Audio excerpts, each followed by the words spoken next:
Celui qui a peur, il est aveuglé. Espérant toujours éviter le mal, lui ouvre les bras, hélas désarmé, il a de sa peur. À la tienne, Joe. À la tienne, Faux-Front. Et puis C'est vous l'incendiaire qu'on lui demande. Et on lui offre une cigarette. Et excusez-moi qui dit malheureusement, monsieur le commissaire, j'ai pas d'allumette, bien que vous me preniez pour un incendiaire.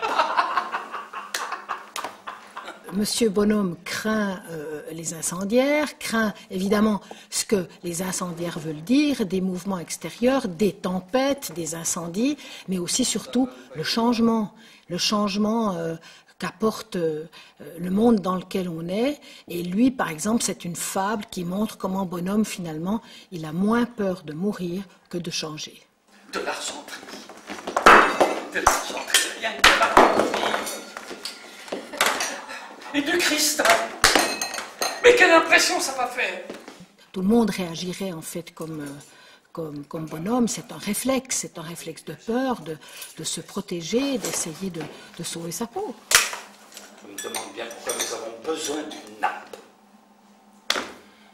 Surtout pas de différence de classe. Alors moi j'ai choisi une piste qui en fait correspond à ce qu'on vit en ce moment en Suisse.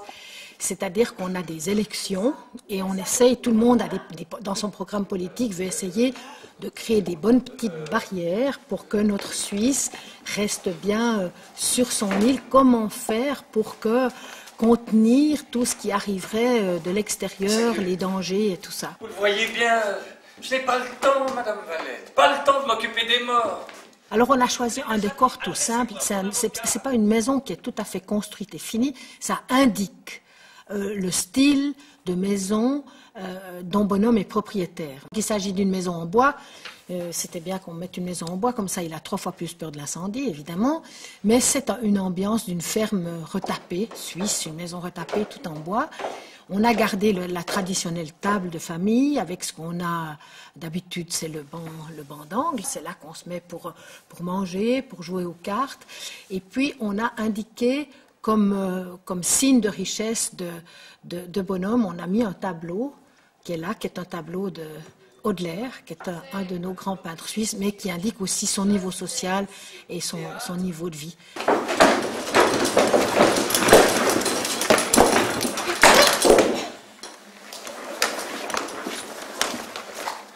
Déjà, ils sont deux à nous inquiéter.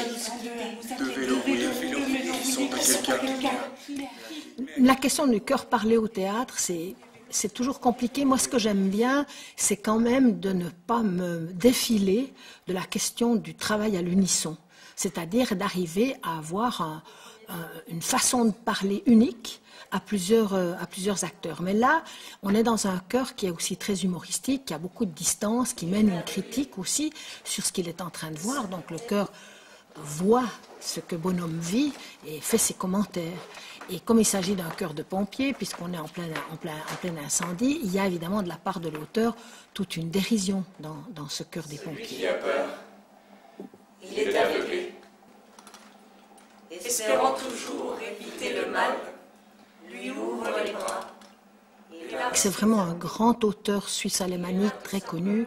Je pense qu'il a travaillé dans les collèges, que les étudiants le connaissent. Il est joué dans les théâtres, il est joué dans les grands théâtres suisses, mais aussi dans les théâtres allemands. Mais c'est aussi un auteur traduit dans toutes les langues. Il est joué dans le monde entier. Et tu, par exemple, la mort? C'était aussi un grand architecte, mais il a eu surtout un regard très critique sur la Suisse.